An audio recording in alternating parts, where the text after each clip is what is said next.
رحلة أمريكي مع الحمض النووي تقوده إلى أسرته المغربية. لم يكن تيم كوران يدرك أن نتائج تحليل الحمض النووي الذي أجراه سيقوده إلى رحلة شملت 3 قارات.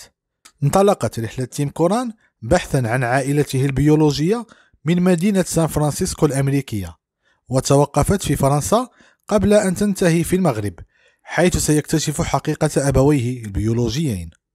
كان كوران دائم البحث عن عائلته البيولوجية، ولكن المسطرة الإدارية المعقدة منعته من المواصلة طيلة فترة عيشه في كنف أسرة تبنته سنة 1961 عند ولادته في ولاية كاليفورنيا الأمريكية. وبفضل اختبار الحمض النووي والخدمات التي يوفرها الإنترنت، فإن الأمور تغيرت لدى كوران، الذي قرر هذه المرة إجراء هذا الاختبار وانتظار النتائج بفارغ الصبر. نتائج ستقلب أوراق حياة كوران في مرحلة لاحقة. فبعد اعتقاده طوال حياته أنه أمريكي أبيض ولد في ولاية أيوا، سيكتشف أن والده البيولوجي ينحدر من شمال إفريقيا وتحديدا من المغرب، وأنه مولود منتصف الثلاثينات في مدينة الدار البيضاء، وهاجر إلى الولايات المتحدة سنة 1959 وانتهى به الأمر في سان فرانسيسكو. تيم رفقة فرد من أسرته المغربية في الدار البيضاء. أما والدة كوران حسب السجلات الرسمية فنشأت في سان دييغو، وانتقلت بدورها إلى سان فرانسيسكو بعد مرحلة الدراسة الثانوية مباشرة. وهنا كان لابد لكوران أن يعرف إجابات لتساؤلات تتعلق بدواعي مغادرة والده المغرب وسبب قدوم والدته إلى سان فرانسيسكو. عنوان: باريس أول محطة في رحلة البحث. حضر تيم كوران نفسه للقاء أفراد أسرته البيولوجيين الذين لم يكن لديهم أي فكرة عن وجوده، وقام بكتابة نصوص لما سيقوله لهم حين لقائه بهم. تخيل كوران أفضل والأسوأ في هذا اللقاء، وعلم من خلال تواصله المسبق مع أقاربه بوفاة والديه البيولوجيين، وهو ما أصابه بخيبة أمل شديد ممزوجة بسعادة غامرة، لأن جميع أشقائهم ما زالوا على قيد الحياة. مكنت لقاءات كوران بأقاربه من جمع خيوط قصة والديه البيولوجيين، إذ علم أنهما عانيا من سلطة أبوين صعبين. لهذا غادر البيت في أول فرصة قبل أن ينتهي بهما المطاف في واحدة من أكثر الأماكن حرية للتفكير على وجه الأرض، سان فرانسيسكو في أمريكا. صورة لتيم رفقة أبناء عمومته المغاربة في باريس. عنوان: الرحلة إلى المغرب. علم كوران أن والده البيولوجي كان يعمل في تركيب الأرضيات في حي الشاطئ الشمالي بمدينة الدار البيضاء، حيث كانت والدته البيولوجية تشتغل نادلة.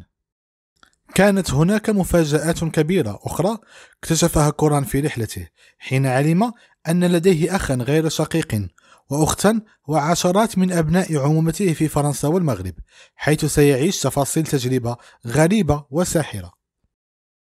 عنوان: استكشاف وطن جديد.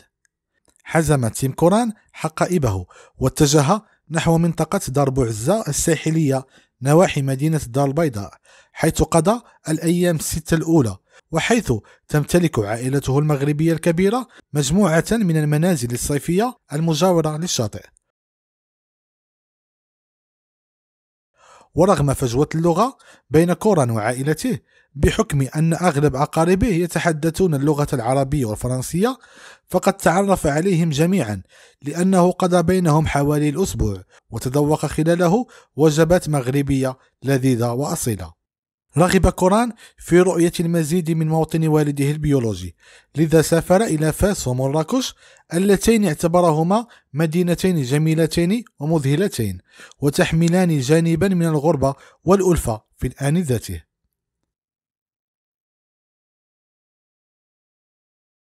يقول كوران: رأيت الأشياء التي ربما رآها والدي وهو يتجول في الأسواق.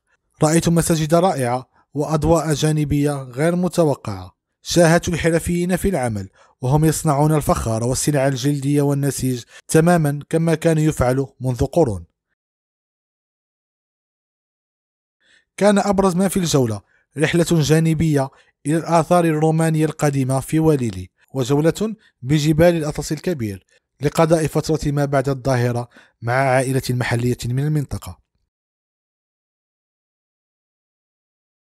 رحلة تحاليل الحمض النووي التي قام بها كوران قادته إلى نتائج غير متوقعة، لأن الجزء الأفضل الذي تعلمه منها هو أن عائلته الجديدة تشبهه، لكنها في الوقت نفسه مختلفة عنه. رحلة بحث عن الأصول البيولوجية انطلقت من الولايات المتحدة صوب العاصمة الفرنسية ثم المغرب، أفضت إلى نتائج غير متوقعة من صاحبها، وقادته إلى عوالم أخرى لم يكن يعتقد أنه سيلجها في يوم من الأيام. وقبل رحلته إلى المغرب لم يسبق لتيم كوران أن زار أي بلد مسلم أو أي مكان خارج أوروبا أو الأمريكيتين، وقال: كانت تجربة مزيجا غريبا وسحريا من المغامرة الأجنبية والسفر المريح.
مرجع هذا الفيديو مقال على موقع CNN أمريكية نشر بتاريخ 25 دجنبر عام 2023، وهذه صورة مقتطفة منه.